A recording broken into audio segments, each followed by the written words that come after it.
As a rule of thumb, I try and stay away from 1980s RPGs. Usually they don't age all that well. They're either a bit too cryptic or the random encounter rate is just way too high, so I prefer to play 90s games. However, as a kid, I owned a Sega Genesis, but I grew up in the 2000s, so I never really had a chance to discover new games as they were released. That being the case, I didn't really find out about the Phantasy Star series of games until I was much older. It took me a while, but eventually I got my own copy of Phantasy Star and a Powerbase Converter for my Sega Genesis. Now, as much fun as I had playing through this game, it was a little difficult to play without maps, so I only ended up getting about 2/3 of the way through it before I gave up in frustration from getting lost so much.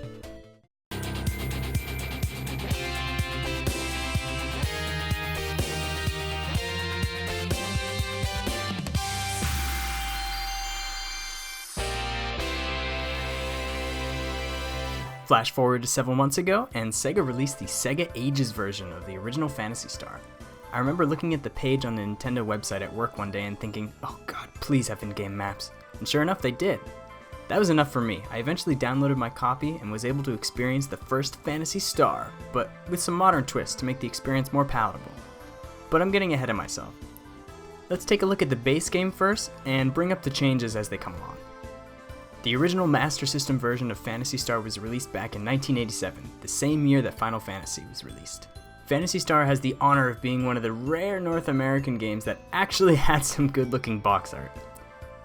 If you haven't noticed, Phantasy Star ditches the classic medieval theme of most RPGs at the time, and for a lot of the future as well, and instead takes place in the distant future in the Algol star system. Our protagonist is Alice, whose brother is murdered by Lassic, and we set out to take revenge. The plot is extremely simple, but compared to what else was around at the time, it gets a pass, especially since the setting is so unique. I particularly like Alice. Having female protagonists was pretty rare for that time and even is today, and I think they handled her incredibly well. I've always felt that the best way to handle female characters in media isn't to write them as women, but rather as you would any other character. Another game that I think does a good job of this is Death's Gambit, with all of its female characters. This one won't do either.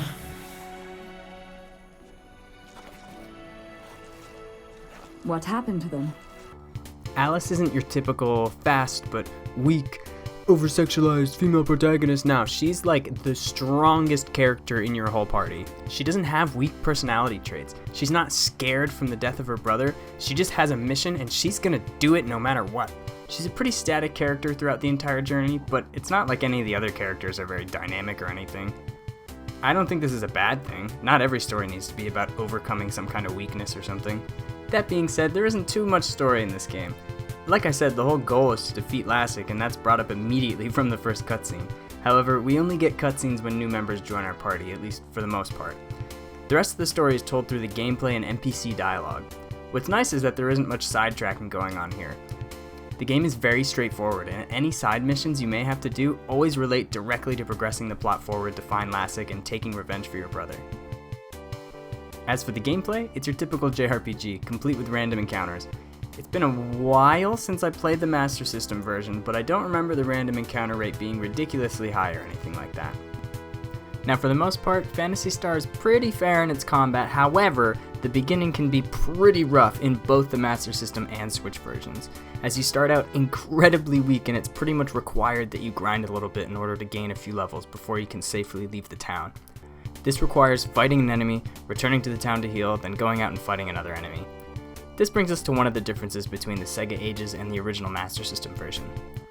In the Sega Ages version, you get quadruple experience and money for defeating enemies. This makes the overall experience much smoother. After this initial grind session, the rest of the game feels pretty balanced on the Switch version. In the Master System version, you may find yourself needing to grind a bit more in order to have enough money to buy key items in order to progress. Most of the key items needed to complete the game are sold in shops and can be quite expensive, so don't go wasting your money on a bunch of burgers.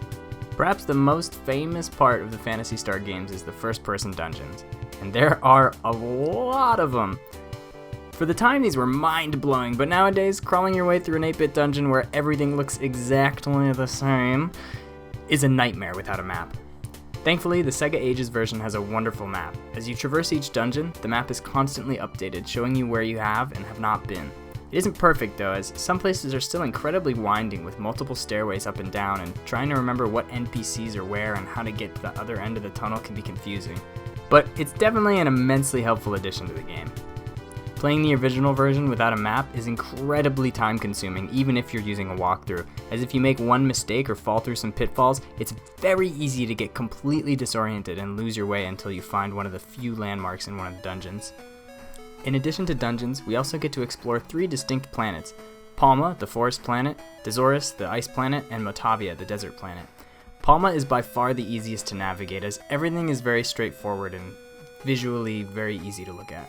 Motavia can be a bit annoying since there is a desert section with a loop depending on what way you go, and Dazorus is pretty straightforward, but some of the secrets that are mandatory for beating the game are damn near impossible to find without some kind of hint.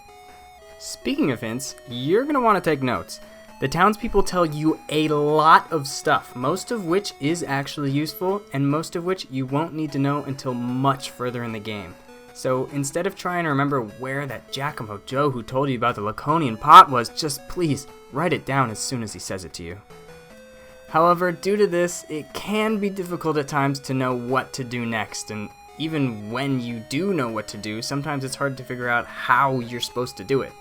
I got through a good 80% of the game without using a walkthrough, but I ended up getting sick of wandering around until I found the one NPC I hadn't talked to, or found the hidden treasure chest in a dungeon that I'd missed. However, with RPGs this old, I don't think there's any shame in using a walkthrough, especially in some of those big labyrinths towards the end of the game. I think the music in Phantasy Star is alright. What's cool about the Master System is that in Japan there was an FM attachment you could attach to your Sega Mark III that would upgrade the music from PSG to FM sound.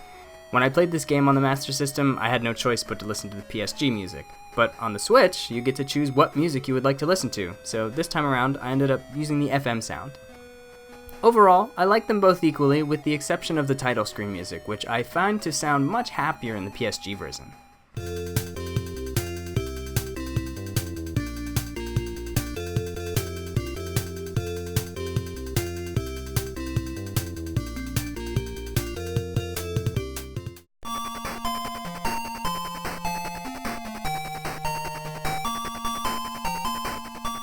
From what I've heard online, people who grew up with the PSG tend to prefer that, but for newcomers, I could see the harsh tones being a bit of a turnoff, so if you find the default music is grating on your ears, just switch to FM.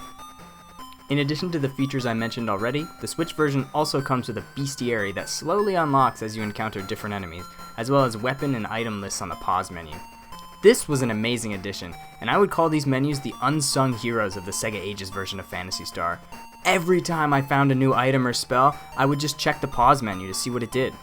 You can also change your walking speed to a downright sprint, and you can alter the screen size. Typically when I play old games like this, I like to use the zoom setting to maintain the original aspect ratio, but have the game take up as much as the screen as possible. In the case of Phantasy Star, the map will cover up part of your screen if you do that, so I ended up switching back and forth a lot, or would just leave the map screen on and settle with the smaller screen if I was feeling lazy. If you've always been curious about the Phantasy Star games like me, I highly recommend checking out the Sega Ages version on the Switch. All of the quality of life improvements make the game much more playable in today's gaming climate. I wouldn't say it's perfect, some of the worlds are still a little hard to navigate through, but it's definitely an improvement on the Master System version, in my opinion anyway. And now that I've finished the first Phantasy Star, I can start slowly making my way through the games on the Genesis. I'm Bofner, and I'll see you all next time!